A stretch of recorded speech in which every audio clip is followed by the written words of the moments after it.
It is February 10th, 2021. It is 7 p.m. We're here in the auditorium, Cuyahoga Heights. On behalf of the board, I'd like to welcome all parents, staff, and students, interested community members to our meeting tonight. We value and encourage public comment on education issues. Anyone having an interest in actions of the board may participate during the public comments portion of the meeting. Please identify yourself on the board sign-in sheet, which I believe is outside the door when you walk in. A copy of the board meeting agenda is available to review on our school district's website. Please silence your cell phone during the meeting. At this time, can we rise for the Pledge of Allegiance? I pledge allegiance to the flag of the United States of America and to the republic for which it stands, one nation, under God, indivisible, with liberty and justice for all.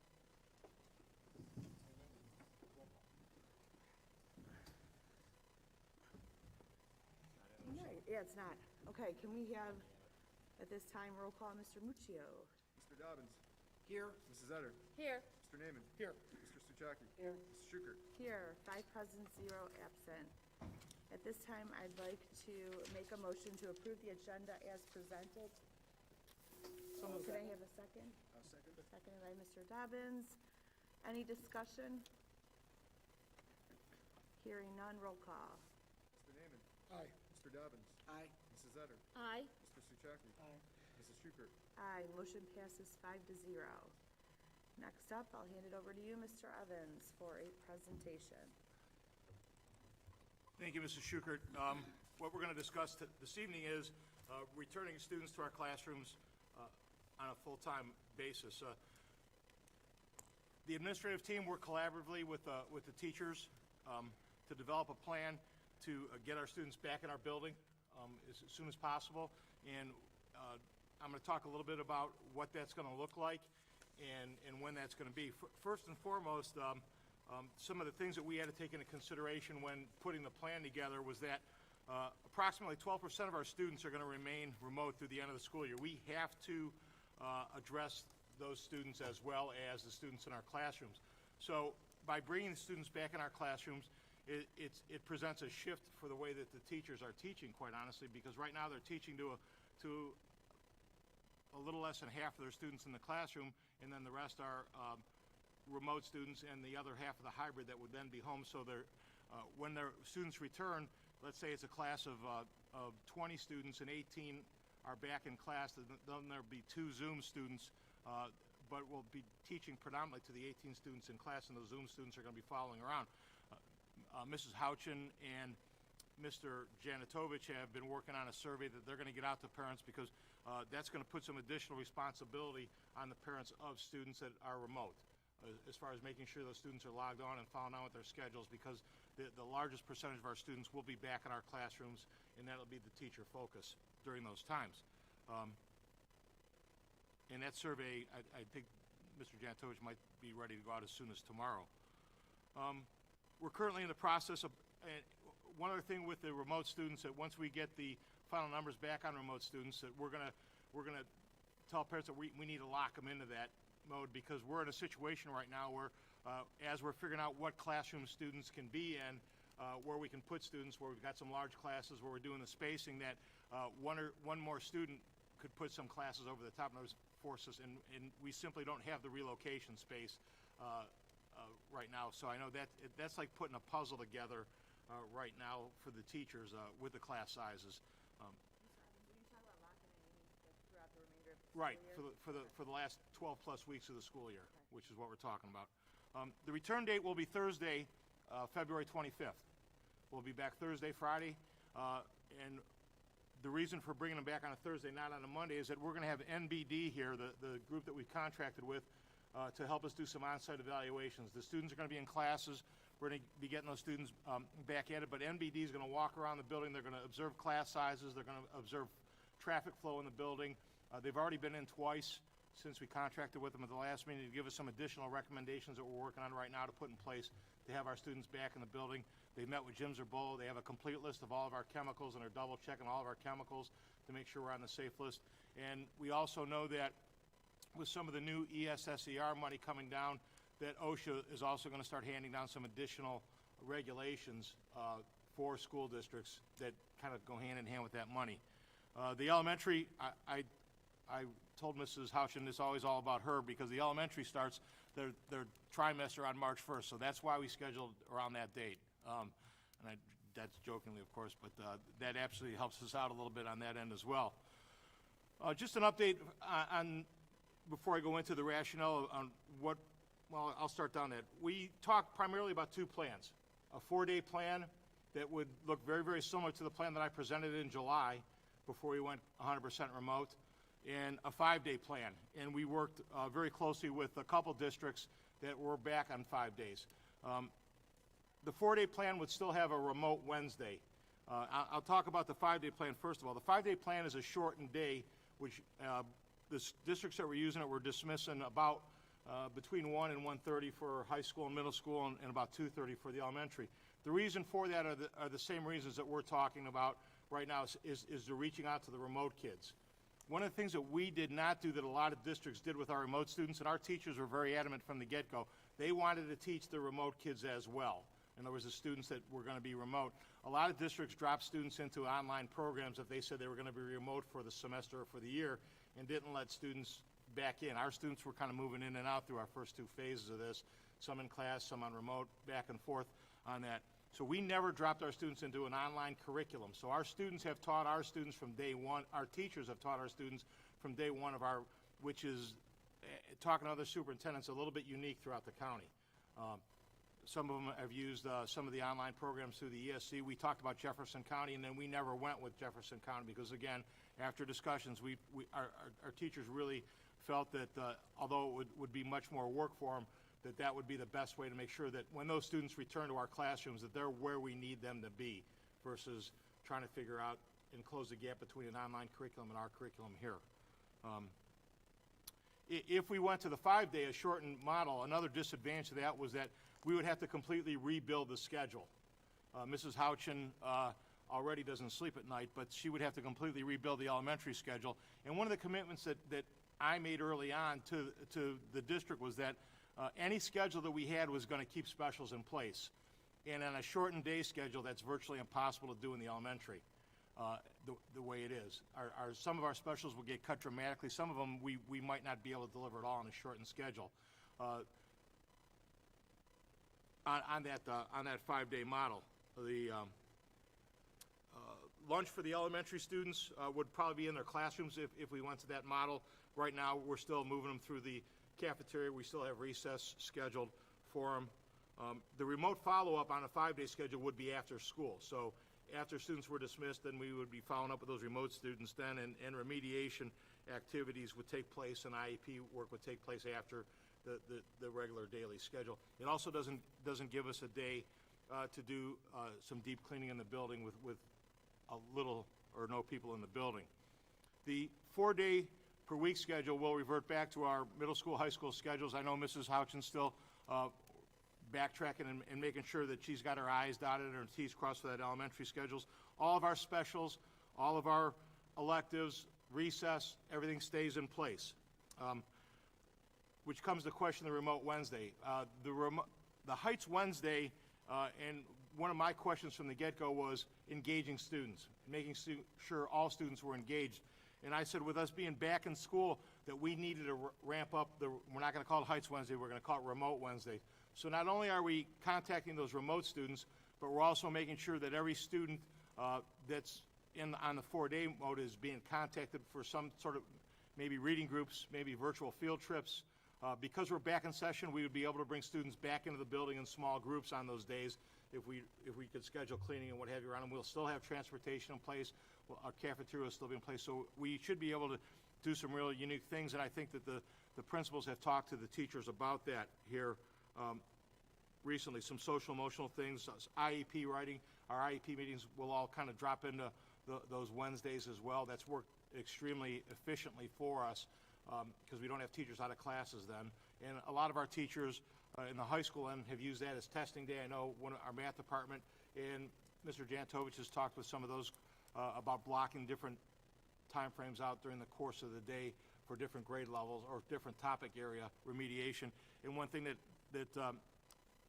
it went back to the time that I came to Cuyahoga Heights. One of the things that I always wanted to do as the principal was, especially with the high school students, would be maybe a community service day where we brought the whole class in and did a community service project. Wednesday would allow us to do that. We would say we're not, let's say the freshman class is going to come in and go down to the towpath and clean up the towpath. We could transport those kids. We could be down there and supervise those kids. We could feed them, and that would be part of the community service that we've kind of missed out on since we stepped out into the last March. Some other things that went into that decision-making process. Our vaccinations, our vaccinations are next Wednesday for our staff from 10:40 to 11:20. They'll do our entire staff.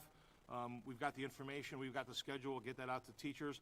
Our second vaccination is March 10th. In all likelihood, we will be closed on March 11th. With the data that I'm getting back from people on the second shot is that next 24 hours, possibly even the next 48, is when the side effects start to kick in. Not so much with the first shot. I'm going to talk to the health department again this Friday to try and nail that down a little bit, but I'm hearing up to 60% of the people on the second shot with the Pfizer vaccine are experiencing side effects. What I don't want to do is get to that Thursday morning and make a call to parents and say, oh, by the way, we're not going to have school today because I have 24 teachers that are having side effects and can't. So to allow for parents to plan for that in advance. Some additional considerations with that. You heard yesterday, the governor's announcement yesterday talked about ESSER money and his wellness funds. We had already planned for last summer a summer reading program with those wellness funds. Obviously, the fact that we were out because of the COVID and the governor closed schools down, we could not put that in place. We still have that money. We talked about what our summer plan is. I know that based on his discussions yesterday, we're going to have to resubmit the plan, and that's fine. What does our summer gap closing look like? We're going to offer beginning of the summer and end of the summer. We believe 2 weeks after school lets out, we're going to do 2 weeks of targeted remediation for any student K to 12. Originally, we thought we might have state test data back. Mr. Young came to me today and said our state testing data won't be back to the end of June. We'll use our iReady, our internal data. The governor also referred to data yesterday, and I want to be very clear on this. He made it sound like they have a lot of data to show that students are behind right now. And I'm glad I've got a couple of parents that are here that heard Mr. Young's presentation, because the data that the governor was talking about was the very data that you folks heard last Saturday morning. The only data that's available right now is the KRA testing, which a lot of districts did not do with the kindergartners, and the third grade reading test. Those are the only two forms of data that the state has right now. We've got some iReady, some local data, but that's the data that Mr. Young presented to you, and if you're listening online, we'll make sure that gets posted on the website as well. So you heard the governor talk about data. That's all that's available right now. Previously, our state test results had been available right around that first week of June. They never promised that. They always said a little bit later, but in the past couple of years, now they're telling us don't look for those until the 31st or the 30th of June. We will use that data then for the fall remediation, because we're planning on using 2 weeks before we come back in the fall. Same format, open to any student, K to 12. We'll have targeted instruction. We will then have that data on a per student basis. We will contact some families individually to try and urge them to get those students in for some gap closing. But we're talking primarily about two main areas. We're going to target reading, ELA, and math. It'd be a shortened day. It's not going to be an 8 to 3:30 day for that summer instruction. We will transport the students. We will feed the students lunches. There will be no cost to any Cuyahoga Heights student for that. The wellness funds will cover that. Last summer's wellness funds and this summer's wellness funds, and actually the governor's is right now, they're getting the calculations out for wellness funds. And just to talk a little bit about the wellness funds, when they cut school budgets 2 years ago, the way that the governor's trying to reinstate some of that money is through the wellness funds. He hasn't just given it back to us what they took away from us. He's given it back and said it's got to be targeted for the wellness of students, social emotional. There's a whole list of things. We put a plan together and submitted it last summer. We'll redo that plan to make sure that it's reflective of what we're planning on doing this summer. Some additional gap closing strategies that I sent you some information in the mail. We're talking about adding an additional first grade section next year with and use the ESSER funds to fund that,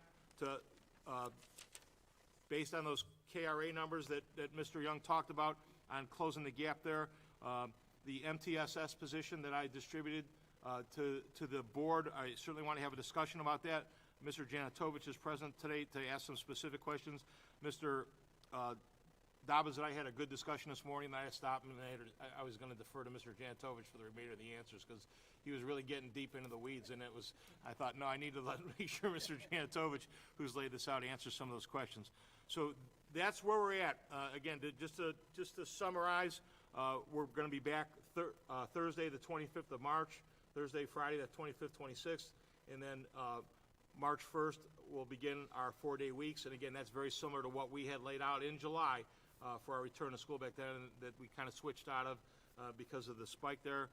The numbers are good. And again, I say all this with the understanding that the numbers are going to continue to stay good and get better. The more people that are vaccinated, the more we can open the building up in the spring, the more of those things.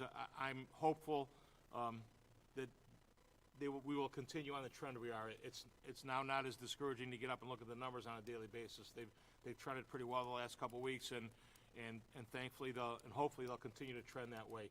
That's barring some kind of major catastrophic spike. If that happens, we'll be back at the table again and have another discussion. But right now that they're telling us that schools are not super spreaders. They've also relaxed some of the, rewritten some of the quarantine guidelines that I distributed as well, which will allow us to, again, keep more kids in school for a longer period of time.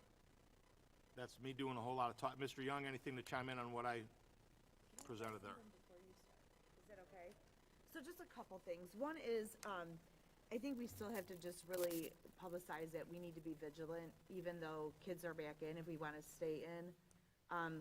Bay Village just closed their school for the remainder of this week. They were all in, and their numbers went up.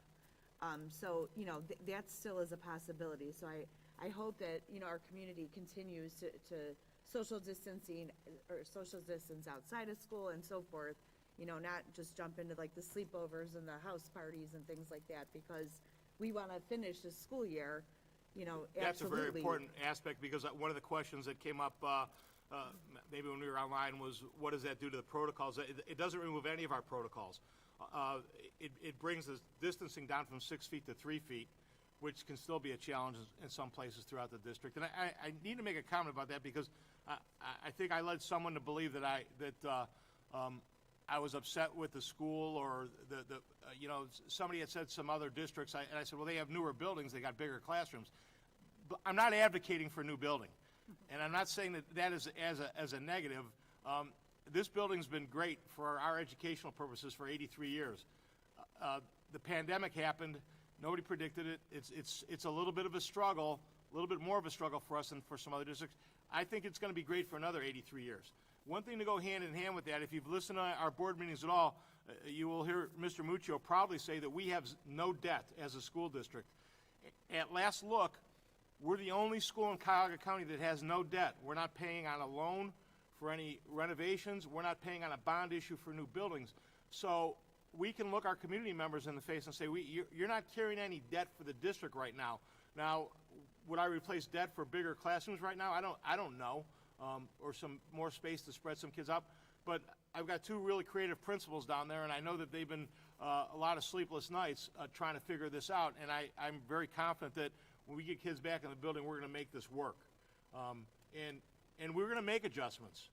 MBD is going to be here. We're going to be in the hallways. We're going to watch traffic flow. We're going to keep an eye on congestion. I think some of the things that the principals have put in place as far as kids coming in the building and dismissal have worked fantastically so far. But it's a pretty bright group, and we'll make whatever adjustments necessary to keep kids in the building. and as safe as possible. But again, no protocols are being dropped. As a matter of fact, we added some additional things by adding the air purifiers and some other things. We still have the desk shields in place. We're still going to have masks in place. We still have the hand sanitizing stations, the water bottle filling stations in place. We've got shields for some of the teachers in place. We're looking at some boiler operations right now to get possibly some HEPA filters in to help us with some air circulation issues as well. We're going to constantly continue to do that as we move forward. Awesome. One more question. Shoot. Transportation, busing.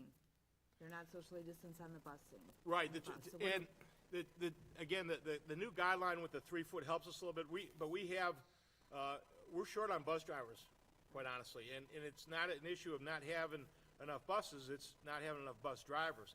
And I don't know when we get back if this means staggering some routes or staggering some times. We flopped some buses out. We put our biggest bus in Brooklyn Heights where we knew we had some crowding on the seats of those buses, where it was reported to me that we had 3 kids per seat. I rode most of the bus routes at the start of this when we came back into the hybrid situation, just to see. And I do know that the numbered streets down there, that the buses were crowded. Matt and I have talked through with Mrs. Topovich about that. Also the possibility if we can get a driver to add a whole nother route in there to split that up. That seems to be the one area where we've got that issue. I rode the Valley View routes. We didn't have too much we didn't have overcrowding there. But again, we're talking 2 per seat. If it's family members, we're having family members sit together, which in your case, Mrs. That's what I was wondering. Schubert, may not work. But all right. but You know my number. but you know that. Yes, transportation, and we still anticipate that a lot of parents are going to want to drive their students. Mrs.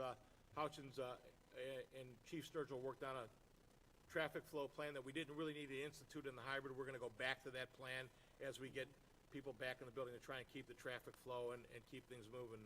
That was gonna be my next thing, is like, I know as a parent, I'm thinking of driving my Right. kids now, just because we're on that route that is super crowded. Yeah, we spent a lot of time with Chief Sturgill. Okay. Drop-off will only be from on the southbound side of 71st Street. Nobody will be able to turn into the elementary building from the northbound. They're gonna have to come down to the high school lot and turn around and drop off on the southbound side, because we can keep them moving that way. That left-hand turn tends to block things up at the turnaround, so we'll have staff out there. We've got this kind of portable signs that we were using before. We didn't need to when we were in hybrid because we were at about 50, maybe a little less than 50%. We know that when we come back, we will need to. Chief Sturgill has always been great about, especially early on, having his officers out there to help us the first couple of days to make sure that we get the flow that we need. And he's also been great about coming in and saying, hey, if we need to tweak this or adjust it, but we're pretty confident that if we do that, that can work for us. Thank you. I'm done. I just want to add about the transportation piece. Because of the way we structure transportation by village, we're not going to have any more students on our buses than we've already had in the hybrid. Because the Valley View kids have been riding their school buses all along. The Brooklyn Heights, Cuyahoga Heights kids have been riding their buses all along. Those have been coming in the hybrid. So we're not going to have any more students on the buses as a result of coming back. In fact, it's almost an even trade-off. Mrs. Houchin will tell you, we will gain some students coming back when we go full, but we're also losing some students because family says that's too many kids in the classroom. So it's almost an even trade-off when it comes to coming back to school. Some students are actually opting to go remote. So, but you did bring up the drop-off. That is where we're going to see the biggest increase, because we have approximately 10 to 12% fewer students riding our transportation than normal.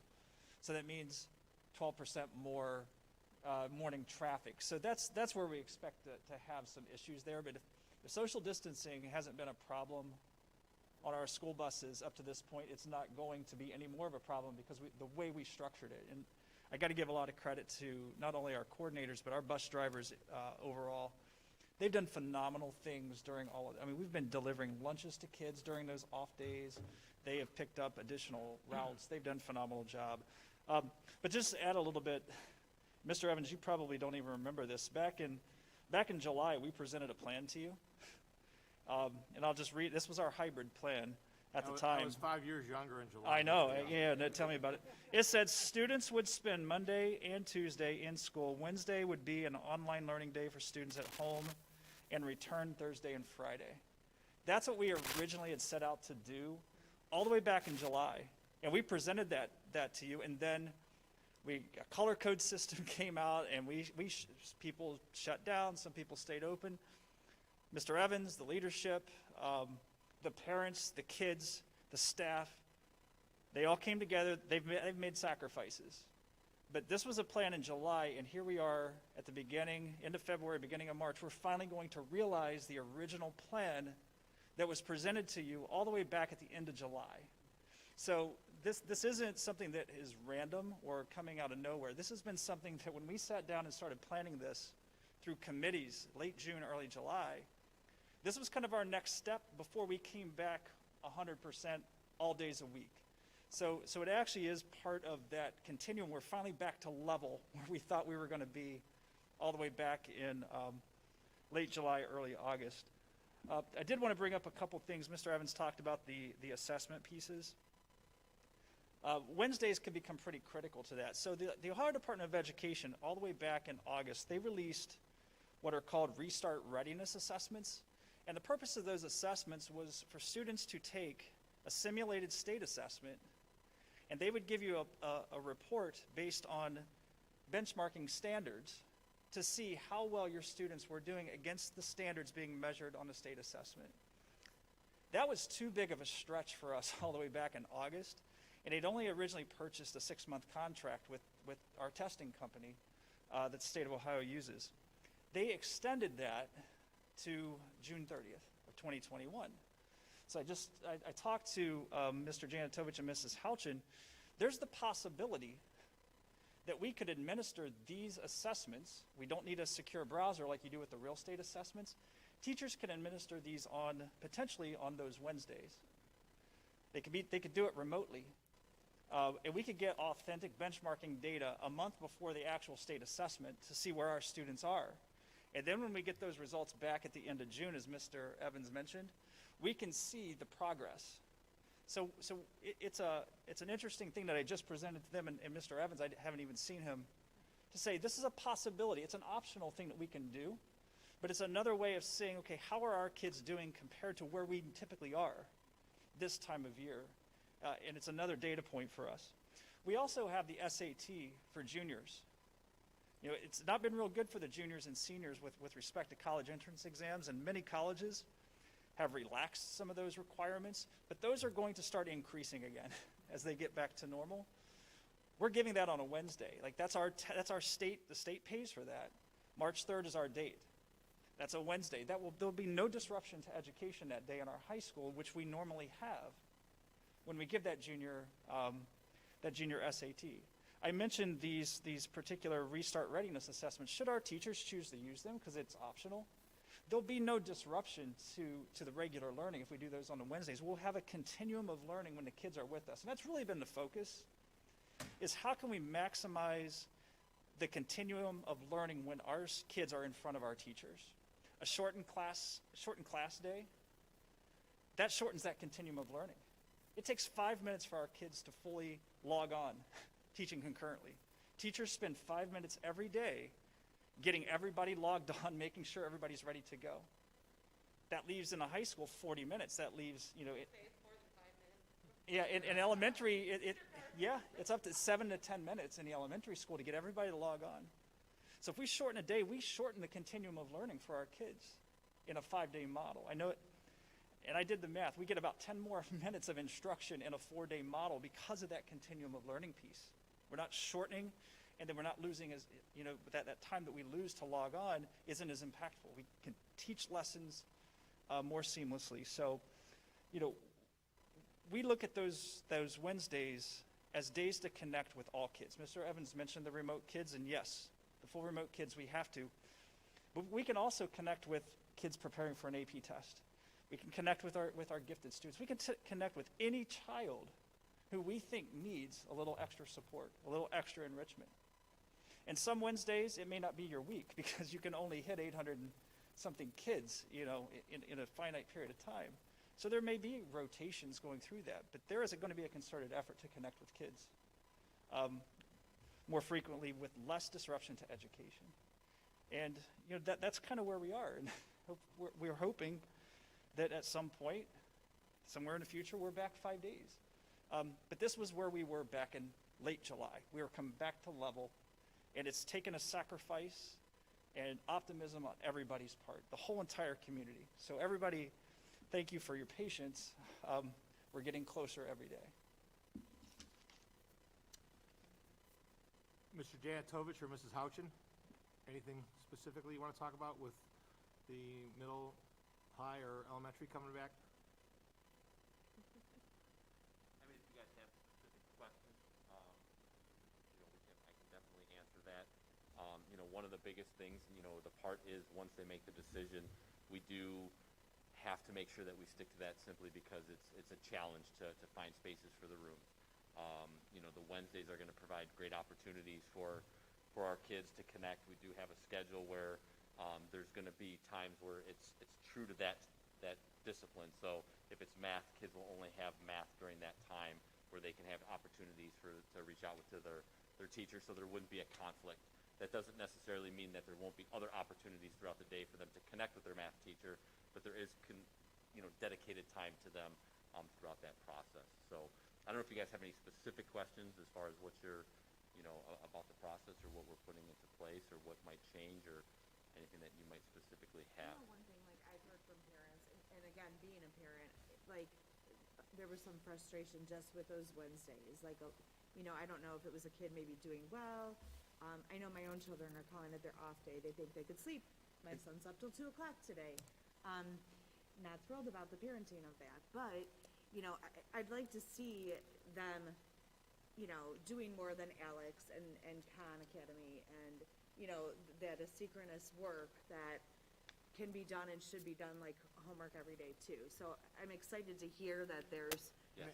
some And- plans, but I'd like to see it actually when it's rolled out. And the term that I heard was free day, and that made the hair on the back of my neck, and I'm sure it's turned out that way for some people. So Mr. Jatovich and Mrs. House and I talked about that day and that being a meaningful day, and I said, I kind of set some goal numbers to them about number of contacts for those students, every student.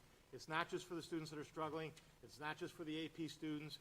We need to address every student in the district on those Wednesdays at some point in time. We need to engage them, and if it's enrichment or supportive or science fair or a virtual field trip that we take a class on, we need to engage all of our students at some point in time on those Wednesdays, knowing that some Wednesdays will be more than others for students,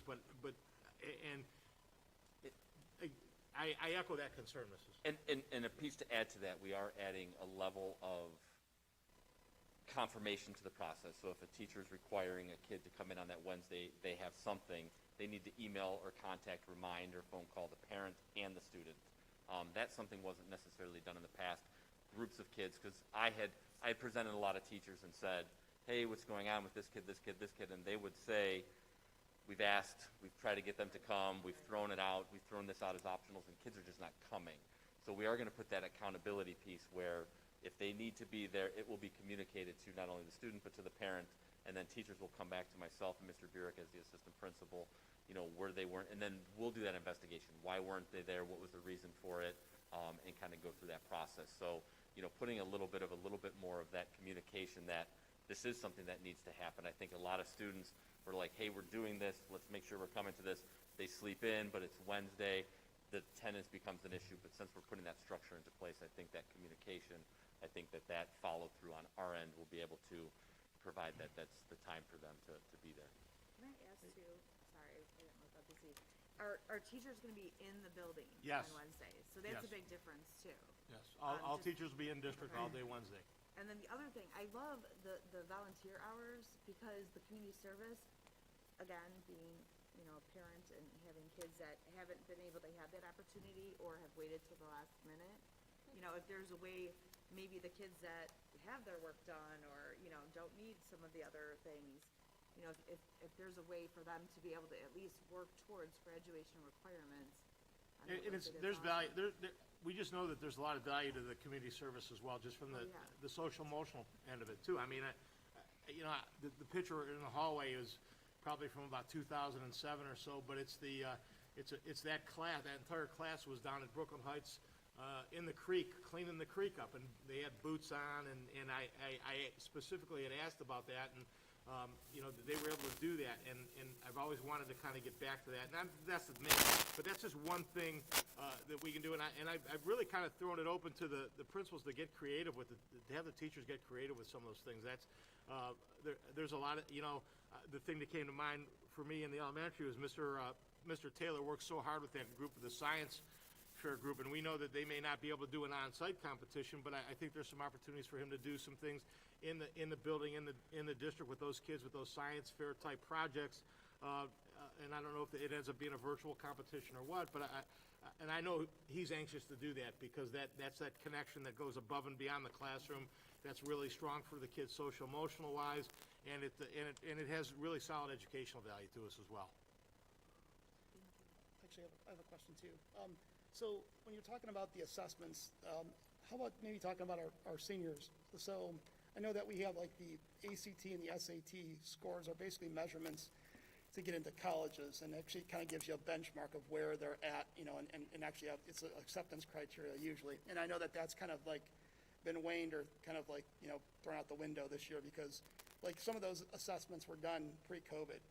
So like, is there a way that you could look at the seniors and see how college ready they are and benchmark that against, like to say like, did they lose anything to that point, during this remote time?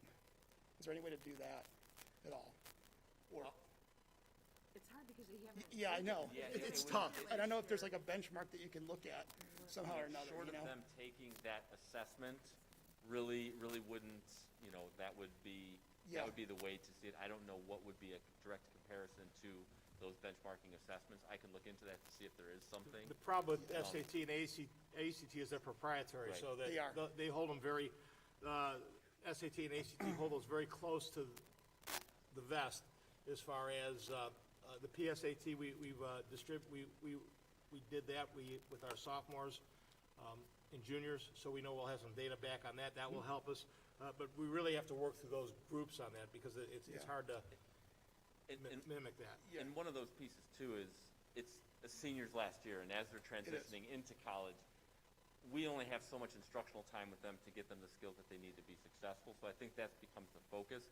What's really gonna help us too is, running, the PSAT, running the PSAT 8-9, so we can see the data from the 8th and 9th, Yes. the 10th and the 11th graders. While we might not be able to see specifically what the impact was with our 12th graders, Right. we will be able to see, where the data falls, where the growth is in comparative, because these assessments have been given into the past. So Yeah, and that's what I figured too. Like, I know that you can definitely measure 9, 10, 11, because you still have them another year, but I was wondering if there's a way to measure, yeah, like the current year, like, so like the seniors this year took those assessments like in the 11th grade, and then we are, remote, and so is there, and again, proprietary information and all that stuff, maybe there's not a way to measure it at that point.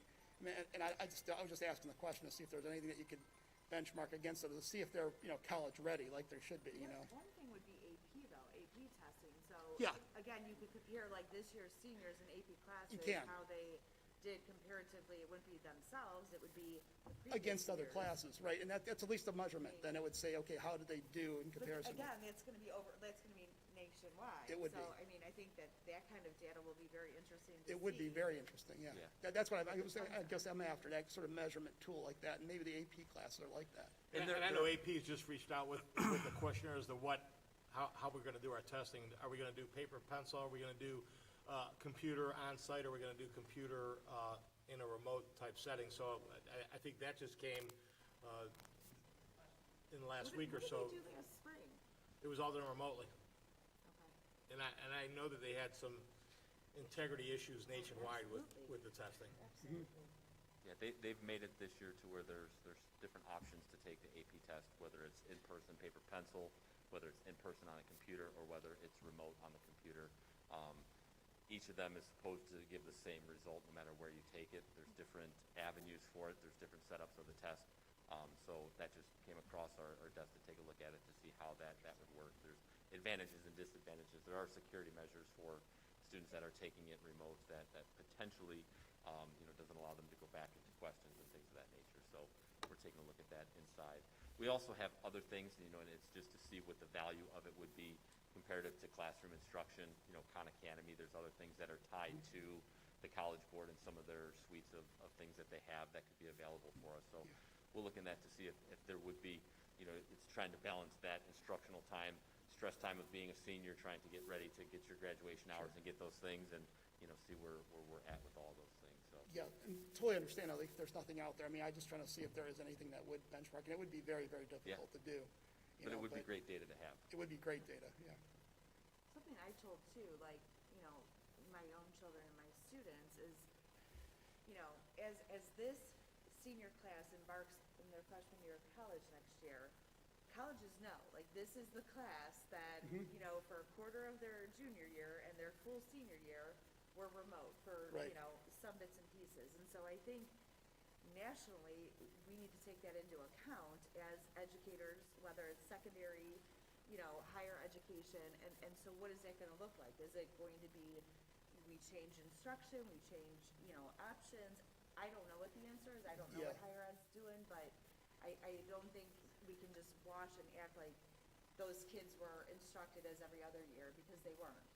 Yeah, because they're evaluating the applications for the schools without even considering the SAT and ACT scores. And they're saying, all right, well, like, I'm mostly looking at grades. And they're not even looking at, like, the current grades. They're looking at, the whole, like, picture sort of. And, like, so that's kind of wiped out and says, well, you could submit those or you don't have to. And then they're making the assessments and admissions to colleges, based upon that other, basically mostly grade point averages and what they're doing and activities and things, so. In some of those, we've had a student that has been accepted into a college by a self-reported grade point average.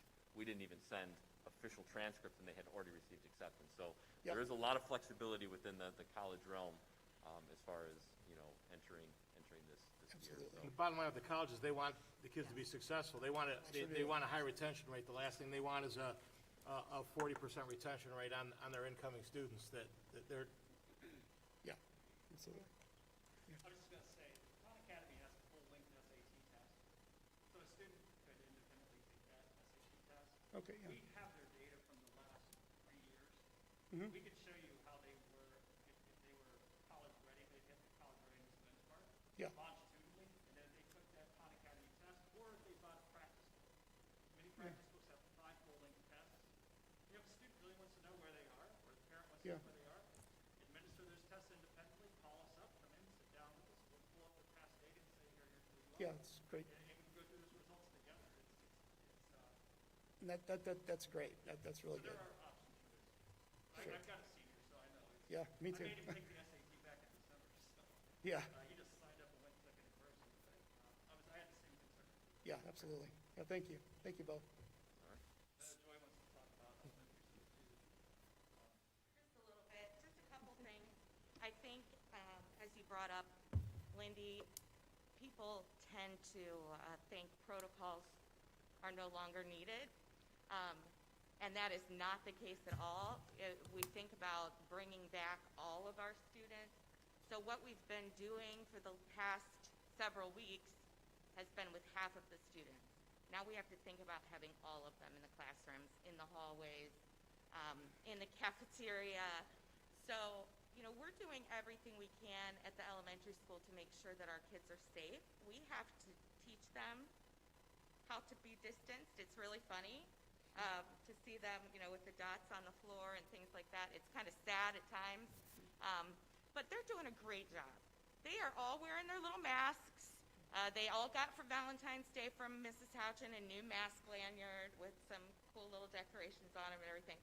So, they're doing a good job, but it is not letting up. We're going to need some more desk dividers because we set up for half of the students in the classrooms. We're going to need some more water in bottles because we don't have water fountains. They're just things that we're going to need to be able to make it successful and to make sure people don't let down because we don't want to close again. That is the big thing. And we don't want people to get sick. I mean, bottom line, I tell people all the time, I'm responsible for 400 students, 60 staff members, and I don't want anybody to get sick. And I take it personally if someone is sick. I unfortunately had COVID over the winter break. I wouldn't wish it on my worst enemy, and I never want to get it again. So I am definitely a proponent of those protocols. Something else I wanted to talk about was this is my 444th schedule that I've created for this school year. And, you know, it's not just a snap of the fingers. So when we put the things in place for arrival and dismissal, we were doing it thinking that it was going to be much more chaotic than it turned out to be. That was with only half of the students. What we're doing is working really well. And we've kept parents in that mindset of we need to follow this, drop off at this door, pick up at this time. And someone just emailed us last week and said, why can't I turn left? There's no traffic. And I said, because in a few weeks there's going to be traffic and I need you to be trained not to turn left. So, you know, we've been putting a lot of things in place that will help prepare for arrival, dismissal, lunch, recess. Those are where I get nightmares. But, you know, even the teachers have been taking their kids out for recess. It used to be we would take them out right before lunch and have recess monitors, but because we can't have them all on the playground at the same time, teachers have that, we've built that into their schedules, so they're going to recess at different times. And Wednesdays, I want to say kudos to our staff. I know our elementary staff is meeting with kids on Wednesdays, even if it's for 15 minutes one-on-one to read. And that is fantastic. It may not seem like a lot, but 15 minutes one-on-one is way better than an hour with a whole class. Like, that is some valuable time. But we're also putting some more things in place on Wednesdays. Like you mentioned with Mr. Taylor, Mrs. Curry has already said, can I bring in my science club?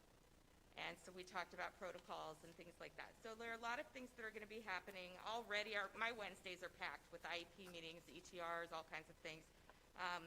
So that will continue. And we're working on that gap closing measure. I think our staff has done a great job. Our students have done a great job with what we've been given. We saw that in the third grade fall test results. Like you said, everyone is going through this. I've often compared it to Hurricane Katrina. And I told the teachers at the beginning of the year, I saw that those kids who were in Hurricane Katrina, no one even knew where they were. They weren't on a computer learning. And they're all adults now, and they have managed to make their lives work out, and they went to college or got careers. So although it seems like this has been the first time this has ever happened, it isn't. And as a matter of fact, one of my teachers sent me something from the polio epidemic where they were learning on the radio. And there was a radio, and the kids were all sitting around listening to the radio. I thought, oh my, how far we've come now. But although we're doing everything we can, we are going to address those gaps. And as Mr. Evans explained, we're working on a plan for summer. We're working on a plan for fall to try to get some of those class sizes down and really have some intense intervention. But it's all a work in progress, and every day is a new adventure. So thank you for joining us on that ride. Does anybody have any questions for me about elementary? I know, it's great. Well, thank you. Good. Well, Thank you some other so stuff I'll much. come back to during my comments, but as far as the back to school, there'll be a coffee talk this Saturday at 9. I have to move it up an hour.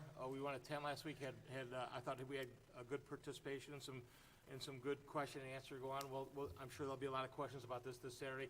Unfortunately, I have to be in Ashland by 11, so I have to move it up at 9 o'clock. I put it in Tom Talks today. I'll put it again on Friday.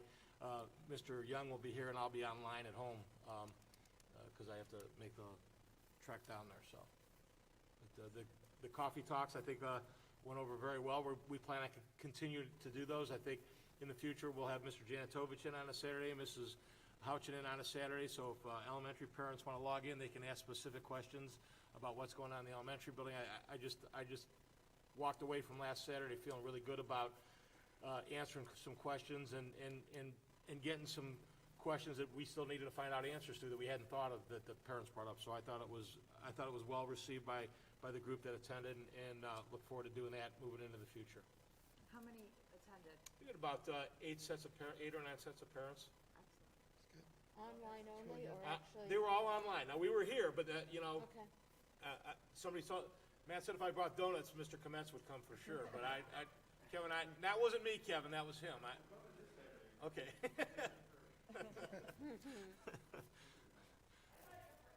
We had to stop because Matt and I had a whole pot of coffee. If I had one more cup of coffee, I don't know that I would have slept for 3 days, so. No, I good format, I thought, so. Thank you to all of you guys. I mean, Yeah, thank you you. guys are a really good, I mean, just, thank you from all of us that we have, Yeah. You guys at the top making these tough decisions, and thank you for sacrificing your sanity at times and just your sleep, maybe your eating habits, all of that. I mean, I just really am thankful that you guys are working so hard, so thank you. Yeah, thank you very much. Thank you. I agree. Thank you. Next up, comments from the public. I'm looking at this sheet. Everyone that checked in, checked no for no public comments. You got a cup? Barrett, any? Is that hand up or, oh, okay. Okay. I was gonna say, we could personalize it, there's only a couple of you guys.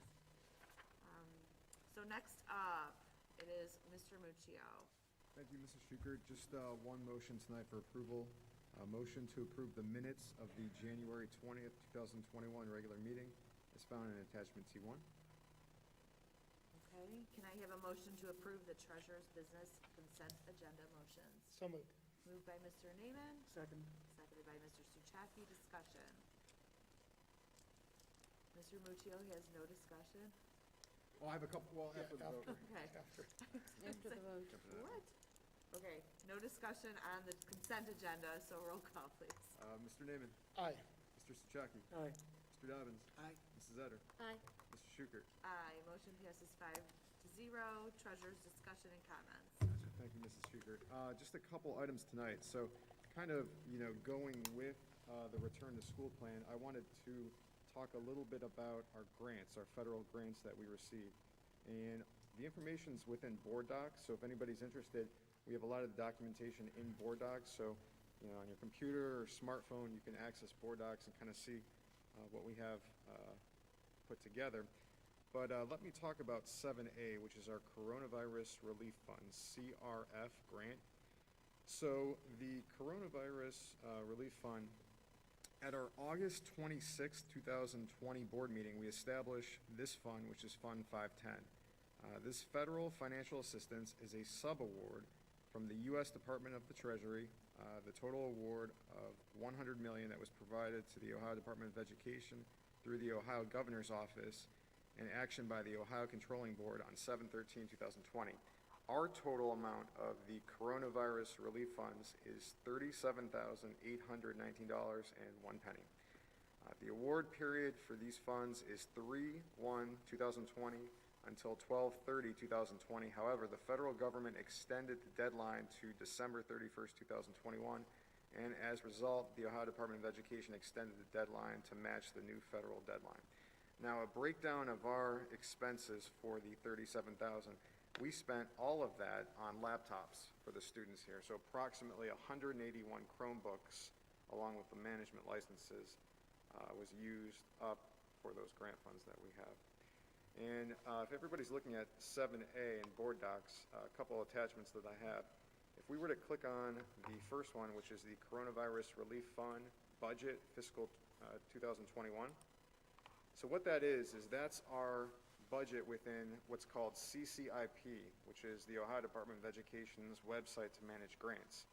And when we work with grants, they structure them via object code, and we're all familiar with object codes because we look at that, for our 5-year forecast. So what we did is we coded everything in CCIP to capital outlay, which is a 600 object code.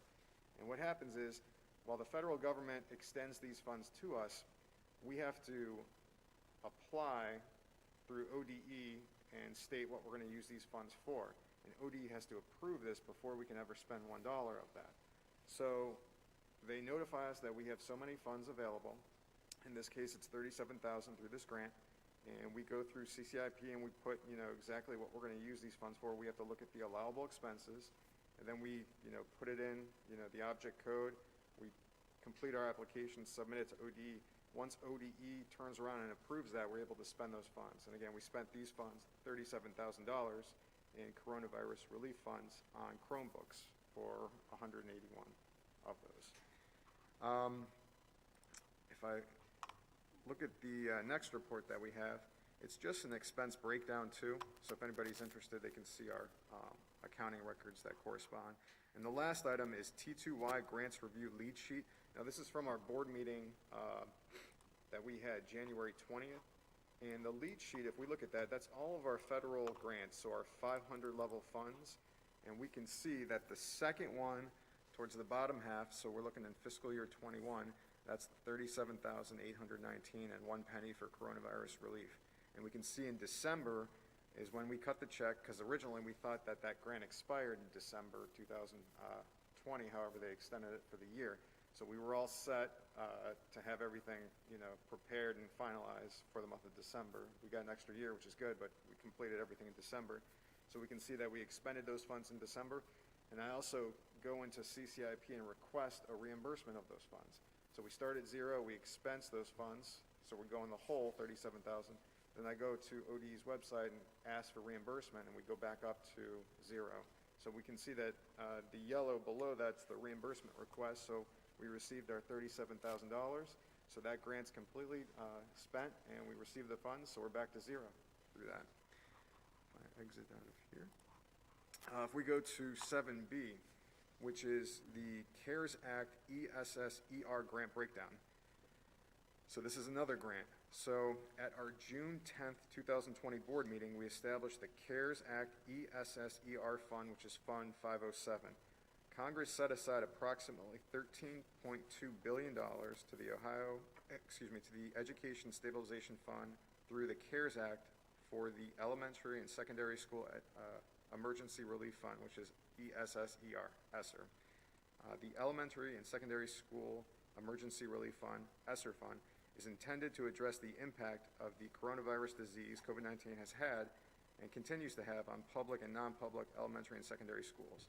ESSER funds awarded to schools are in the same proportion as each school received under Part A of Title I.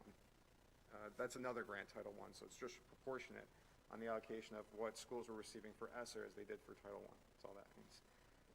Our total amount of ESSER funds is $61,034.41.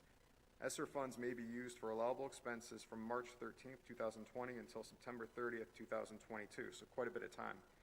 Our administration's preliminary plan for ESSER funds is for the purchase of supplies to clean and sanitize facilities from the impact of COVID-19. So if we go down to the breakdown, we can see that our supplies, we spent $46,034.41 on sanitizing supplies. Of that, $9,990 was spent on masks, so face shields, adult and youth masks. $17,759.99 was spent on desk dividers, approximately 1,100. $18,284.42 was used for cleaning and sanitizing supplies, so disinfectant wipes, hand sanitizer, and spray bottles. We bought a lot of them, so you can ask both principals. We have a lot district-wide. Capital outlay, our equipment. We spent $15,000 on cleaning and sanitizing equipment. We bought 2 fogger machines, 2 all-surface cleaner machines, 1 backpack mister, and we bought, from this grant, 8 air purifiers. We bought 41 total for the district, but we were able to charge 8 to the grant. And that spent up our $61,034.41, so we have completely spent that entire grant. And again, we have the same reports below as we did for the other, and I won't jump into that. 7C, Mr. Evans was talking about ESSER 2. So we just talked about ESSER 1. There's now an ESSER 2. So on December 27, 2020, President Trump signed into law the Coronavirus Response and Relief Supplemental Appropriations Act, CRRSA 2021, public law which provides an additional $54.3 billion for an ESSER 2 fund. The U.S. Education Department announced an additional $1.9 billion in ESSER 2 funds for Ohio. So $1.9 billion in ESSER 2 funds for Ohio. Ohio's allocation is based on the proportion of funds that Ohio received under Part A of Title I of the Elementary and Secondary Education Act, ESSA, of 1965 and federal fiscal year 2020. This new funding is intended to help states and school districts safely reopen schools, measure and effectively address significant learning loss, and take other actions to mitigate the impact of COVID-19 on the students and families who depend on our K-12 schools. Cuyahoga Heights Schools' proposed amount of ESSER II money is $291,579.48. We can see if we click on that allocation, which is the second attachment, this is the Excel document that shows our proposed amount from ODE, and we can see right below Cuyahoga Heights Schools is independent schools, and they're getting $273,000. So in the same ballpark for our $291,000. Now this hasn't been finalized. It's not official in CCIP, but we've been preliminarily talking about the use of those funds. So Mr. Young and Mr. Evans were talking about, our plans to work on the summer that we have, and we have other plans that we're looking at. So we'll finalize this grant more so, and we'll discuss that with the Board of Education as we come closer to when this has officially been announced. So we have a preliminary amount so far. We know it's coming down the pipeline, and we're starting to get all our ducks in a row to spend this grant funds. But we've also... Expected to actually come our way, Yes. Do they have a timeline for it? Well, I gave a call and left a message to ODE last week. Have not heard back yet, but I imagine it's going to be coming soon. So Relatively quickly, I was on a finance meeting with Columbus, Aaron Roush from ODE on Monday, and they're trying to tidy this up in the next week or so. The reason being is that the feds are in the process of passing ESSER III, which is 2.5 times that amount, supposedly. So they're kind of backing up on each other a little bit right now, so the state wants to get that money allocated so school districts, and you see a lot of things that we're supplying equipment. And also, this is also, we've talked about, we can add the staffing with these funds as well up through, and use that up until 2023. So you saw a proposal from me about some additional staffing. Mrs. Hausman just sent me an additional email today with some other considerations that we'll start that discussion as well. Additional staffing to maybe put together some smaller class sizes to where we can address some learning gaps a little bit more directly. We know the effectiveness involved in that. So that there's some additional opportunities for this is so I don't want the impression to be that this just has to be cleaning and sanitation supplies, because we would never, I don't know if we would spend $291,000 without a lot of waste. And just so you know that as this money gets released, I don't know how Mr. Muccio's email box is, but I'm probably getting 15 to 20 emails a day from people soliciting cleaning supplies, machines, and it's like anything else in a crisis. There's a lot of groups out there just really looking to gouge her right now. And I know some districts that bought the thermal scans that you walk through in the doorways, and my question to them is, what are you going to do with it after COVID? It's a $60,000 machine. Which is why if you look at the desk dividers, I'm going to be full disclosure. I bought the cheapest one I could buy because I'm going to rush to throw them in the dumpster when this whole thing's over. I really don't want them around anymore. I didn't buy one that we could get a 5-year use out of, because we're not going to need a 5-year use out of it. So we're taking all those things into consideration. This is where some of the physical plant comes in as well, and we've actually reached out because with the filters and the boiler systems, where we do have systems that bring in fresh air, we can look at enhancing those and doing some of the things that we had in our permanent improvement plan. Some of this money might be able to use to apply to that. We're going to have to be real careful with that, which is why we started meeting on it. We've already reached out to some people, some experts in the field, and are taking a look at some of those to make sure that they'll fit into this guideline as we move forward with that. So Mr. Muccio's got the jump on it. Yep. So we're preparing on the front end beforehand. So we're working within the allowable expenses from ESSER II. So once the CCIP application's open, we'll be able to enter our budget with the object codes. We'll be able to enter our application, submit that as soon as possible. ODE is going to be able to review that and approve it, and once they approve it, ready to hit the ground running to spend those grant funds that we have. And again, we've spent all of the coronavirus relief funds on Chromebooks, 37,000, and we've spent all of the CARES Act ESSER 1, because there's now an ESSER 2, so we've spent the CARES Act ESSER 1, $61,000 on cleaning and sanitizing both supplies and equipment. So both those grants, as of March 10th, are completely spent. So, we had those needs, and again, I prescribe to the needs and wants. Public school district, I'm fiscally conservative, so I don't like, wasteful spending. So we're always looking at, the needs, address those first. Wants, reasonably prioritize those. And these are all needs for what we have in place to, our primary objective, which is educating students here. So, all of that is, provided by the federal government, and it was, put to use for needs that we have around the district. So, any questions on any of those grants? Okay, that's all I have for tonight. Thank you. Mr. Evans, Superintendent's Business. Right, I've got a couple items. Review the CHS School District Draft Calendar. That's there for review. We'll actually vote on that acceptance at the next meeting. That's a two-meeting process. And B, motion to amend item 10 of the four-year administrative contract approved on November 20th, 2019 for elementary school principal, Mrs. Joy Houchin. 9A, motion to approve the attached substitute teacher list for 2021 as updated by the ESC of Northeast Ohio. B, motion to approve the substitute list on an as-needed staff for stipulated positions for 2021 school year per the adopted wage schedule contingent upon successful completion of BCI, FBI, fingerprint, background checks if applicable. Business agreements. Motion to approve a contract with Music Theater International, MTI, per the attached agreement for the royalty rental, recording scripts and streaming license for the school play Godspell to take place in May of 2021 at a cost of $1,755 plus $100 shipping. I ask for approval of those items. Can I have a motion at this time to approve the Superintendent's Business consent agenda motions? Moved by Mr. Dobbins, Second. seconded by Mrs. Utter. Okay, a couple items there. The draft calendar it almost mirrors what this year's calendar would have been had we started. The school for high school, middle school start on the 18th. Elementary school students will start I believe the day after they do rolling start.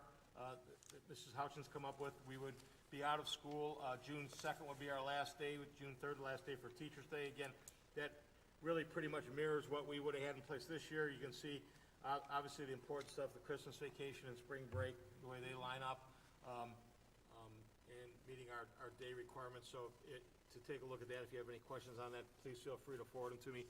The teachers have had taken a look at that and really don't have any issues with it. The substitute staff cleaning list, as we come back in the building, we'll close the Learning Center across the street. Obviously, there won't be a need, but we're going to need some of that staff. We know that we have a staff member that might take an extended leave for health reasons. So one of those subs may come over and do a long-term sub. One of the people over there is going to come over and help us to do some daytime cleaning that we previously had a college student for, that she couldn't do it anymore because her schedule got conflicts. So, and we can also write those funds off to the ESSER as well. So those are funds that we don't absorb through our general fund because those deal directly with some of the COVID things. So I wanted to be clear that those were not going to be general fund expenditures. Those will be that'll be grant expenditures for those things. The contract for the play Godspell, they were lined up in the hallway today doing some tryouts. I saw numbers on some of the potential candidates. Mr. Michaels is excited about that. It's my understanding that this will be the third time that we've done Godspell. I don't think we've done it since I've been here. But I talked to Mr. Sokol about it. Based on what we learned this year with the streaming, I think we're going to really record it. And I think what we did at the theater this last spring with kind of the premiere down there, that was fun. And Mr. Janatovich has some more ideas about how to even ramp that up a little bit. But that covers the cost on that. So those are the items that I ask for approval of. Any questions on that? Will the calendar need to be modified once this gap summer schedule is the summer schedule won't show up on our school calendar. No. And you heard the governor, that's a great question, Mr. Dobbins. You heard the governor kind of talk a little bit about extending school years or beginning school early. He's really a little out of turn because almost every school district in the state of Ohio has a collective bargaining agreement. And that would be something that we would have to work through the teachers on. Obviously, there's funds with ESSER to do that, but that's not just, you just can't haphazardly say, well, we're going to extend our school year by 2 weeks, or we're going to start 2 weeks earlier than we would have under normal conditions. Certainly, there's going to be funds available to do those things, but those are things that would have to be planned out. Ours is, and I don't want to call it summer enrichment, but I want to call it summer gap closing. And we will begin surveying our teachers about who's interested in doing that to see what kind of clusters that we need to develop. I know Mrs. Houchin's got some creative ideas with how to group some of the elementary kids. And we're going to involve, as we said, reading, ELA, and math, but we're also going to kind of incorporate some fun into that too. We're going to put gardens out back in the elementary building this summer. We're going to incorporate that into some of the science lessons and do some, have kind of school gardens that maybe even turn into a little competition between the grades over there with who and what they want to grow, and to do some enrichment things during that time as well. So it's not, I don't want to, because I know that, I keep on picking on Kevin and Colleen, but I don't want to turn to Liam and Enzo and say, hey, guess what, you're going to summer school, because I can just imagine the reaction that they'd get from those two young men at that point in time. But to say, hey, they're going to do some fun stuff at school over the course of 2 weeks. Yeah, we're going to work on some reading. Yeah, we're going to work on some math, but we're going to do some other things to kind of, again, that social emotional, get kids back to being kids again, and some activities involved in that to make it more inviting for kids. And traditionally, what we have seen from past summer school's really kind of gone away in many, many districts through the years because there's so much was available for remediation for kids online, because high school kids are really very, very reluctant to participate in summer school unless someone tells them that they have to make up a credit or what have you. Elementary students and middle school students are far more receptive to those things. We really are looking at something K to 12, and as I said, we're going to use some data, and we're going to reach out to some families and say, listen, we've got some numbers here, and we can really work on some of these numbers with your students in reading or math on an individual, on a one-to-one basis, on a much smaller group scale during the summer.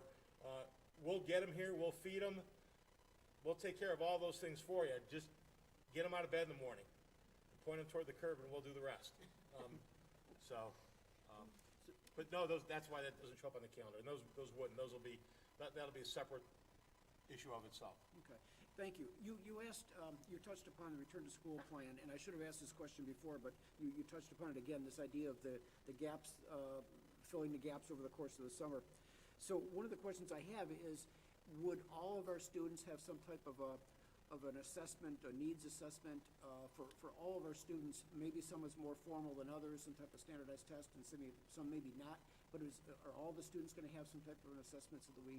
We'll have data on every student at the end of June based on testing that was done. If they don't fall into a state testing mode this year, we've got some iReady, we've got some other diagnostic testing that Mr. Young's ready to use, and he's kind of chomping at the bit because he loves his data. But there'll be no shortage of data for us to sit down and analyze and identify and really be able to drill down and identify learning targets with that data. Thank you.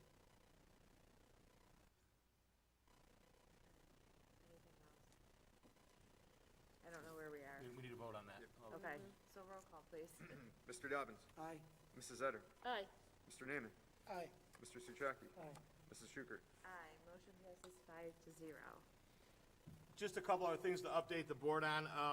I was online with probably about 12 other superintendents with Senator Dolan on Monday, talking about the budget, some of the considerations. He did say that House Bill 1, which is the Cupp-Patterson funding bill, he didn't support that because he wanted time to vet that. He's not supportive of redoing the school funding formula. Now, we're not a huge beneficiary of that. I think we'll get a minor increase in that, but that's a funding formula, as we've talked before, that for the first time in anybody's memory actually provides a common sense formula that uses some metrics to it as to how schools are funded on what levels. And so we had a lengthy discussion with them about that. That also kind of parlayed into testing. And what I talked to Senator Dolan about was that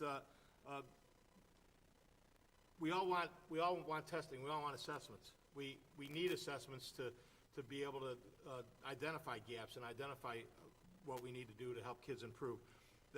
What testing turns into is, and we're a district that has tested very, very well, and I said this from this point of view, testing turns into a media tool to beat up on schools that don't test well or haven't tested well. And I don't know what the answer to that is, but that was my concern, is that, we're not opposed, as educators, we're not opposed to testing. We need that data, and we'll use that data, but I think when it turns into a tool, when it turns into the report card, and I know the report card's up for reform, and there's a lot of groups working on a report card right now. When it turns into a ranking system, somebody's always gonna be ranked first, but somebody's also always gonna be ranked last. And some of those people down on the bottom of that list are people from the county, and I've watched what they've done with their districts, and they're doing some really good things, but they're not gonna go from 610 to the top 10 over in a year. They didn't get there in a year's time, they're not gonna get back in a year's time. Those are lengthy processes that involved a lot of different things. So we had a really good discussion about that. That's the second discussion that we've had with Senator Dolan about the state report card.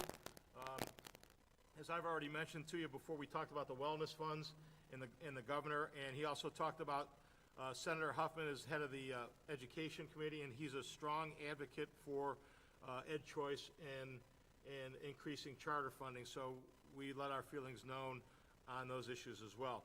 We talked a little about ESS ER2 and ESS ER3, which again would be 2.5 times that amount, and if that were to come through.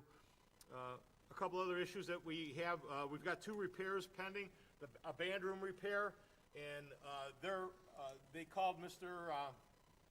Zerbolde and said they're ready to go, and I said they're not starting unless they have all their materials ready, because they told us that there's kind of a backlog for steel, so I don't want them to tear my band room apart and remove the band and choir across the street to practice at the Village Hall for 2.5 months while they're waiting for steel to come in. I said, unless they have everything they need to go start to finish, because they said it would take about 3 weeks, then I don't want them to start. So that's the status of that project. They've done an analysis on the pool. He's ready to meet with us, so we'll arrange a meeting with Jason Nolde at GPD to go over the pool. On the pool, we said we weren't in a rush on that because until swimming's done, we won't do any repairs on the pool till the swimming season's over for this year anyhow, so. But they do have that report ready to come back to us. So those are 2 building things that we had going on, just to update you on the status of those. And that was all I had. They didn't give you a target date on the band room? He said it would be 3 weeks, but he didn't, but I mean, like, when they would start. originally when they talked to us, they said that they could do the demolition right now and then do the steel, and I said, Right. So I told Jim, when you call him back tomorrow, I want to know that they have the steel on hand Right.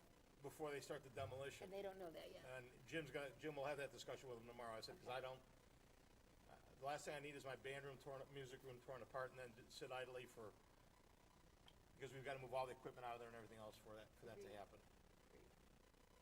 And they're saying that start to finish, that should be no more than 3 weeks. So I want to keep it to that. Thank you. All right, next up, item 13, board discussions, committee reports, and comments. Anybody? Okay, Mr. Dobbins. Sure, thank you. First of all, I want to thank those parents and Mr. Evans and Mr. Young for attending that Zoom meeting on January 28th. It was really productive, and it was helpful for me to hear the parents' concerns, and as well as our administrators deal with the parents' concerns almost on a one-to-one level. That's very helpful and encouraging. I also note that those conversations in that Zoom meeting, essentially, I think, is what's morphed into the coffee talks, and I look forward to listening in on the next program this Saturday. Lastly, I wanted to thank Mr. Evans for his time today. He and I had a nice discussion about the school's return to school plan and the background and details on the upcoming coffee talk segment. So thank you for that. That's all I have. I just want to say thank you to everybody here who's working so hard to get our students back.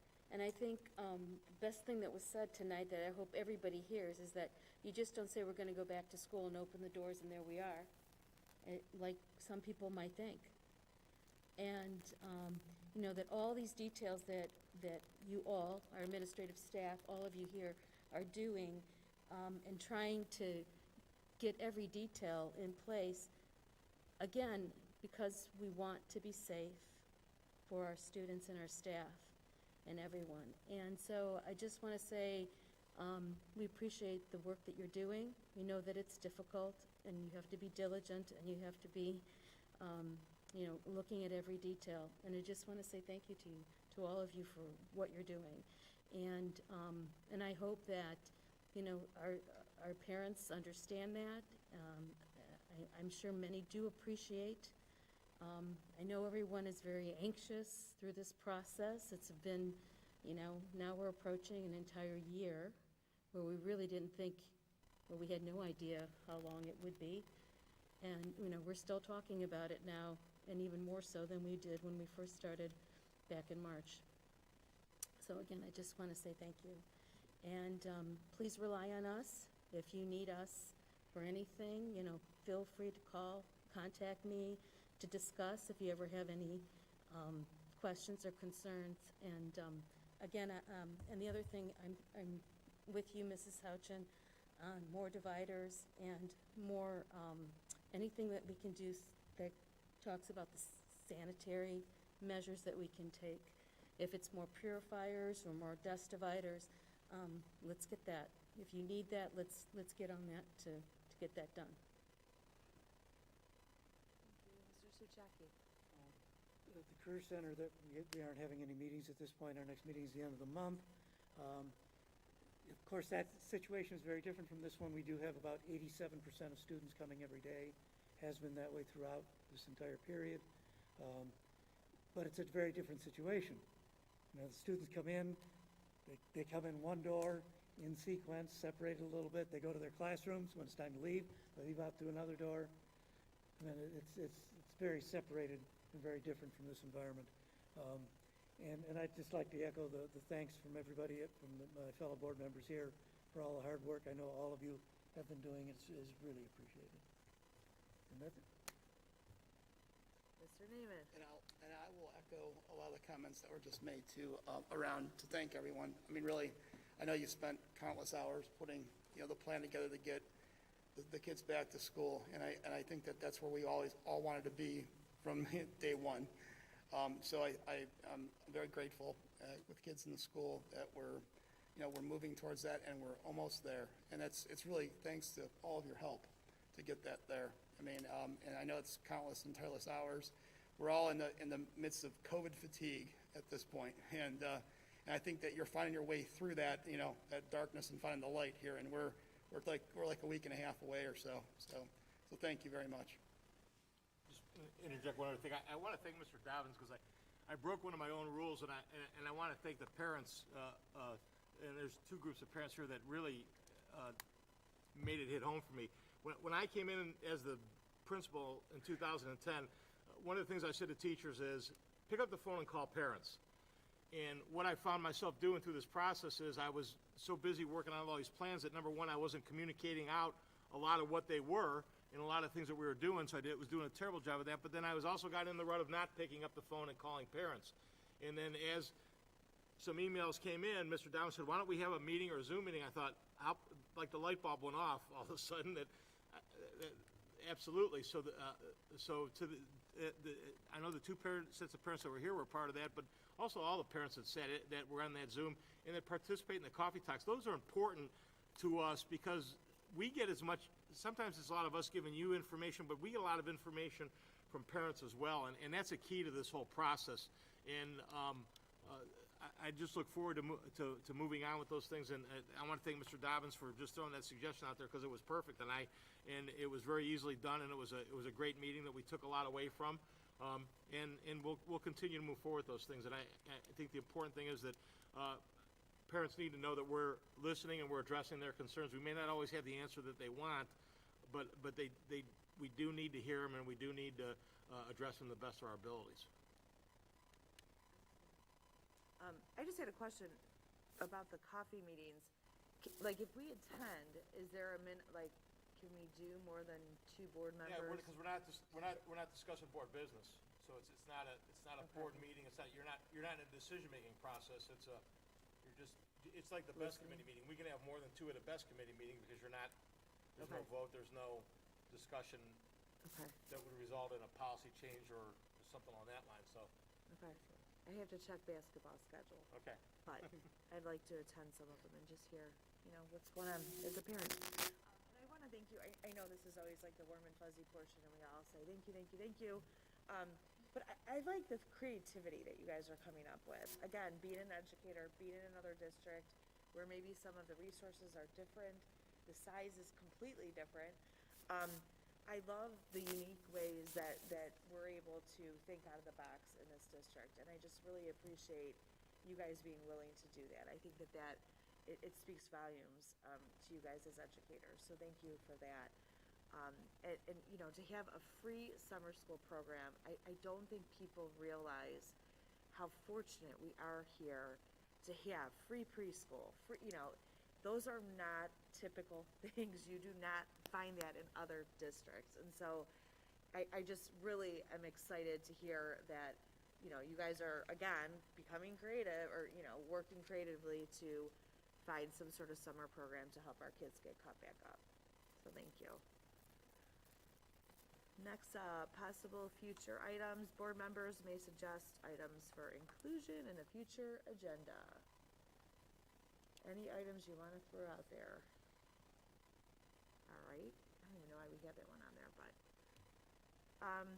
it should be noted that Board of Education members receive their agendas several days prior to the actual meeting. Thus, they've had considerate opportunity to study it, ask questions, etc. Upcoming regular board meetings for 2021. They're all at 7 p.m. on Wednesdays, February 24th, March 10th, April 7th, April 21st, May 12th, May 26th, and June 9th. And at this point, are we not going into executive session? No, not this meeting. Sorry, I misread my emails. Okay.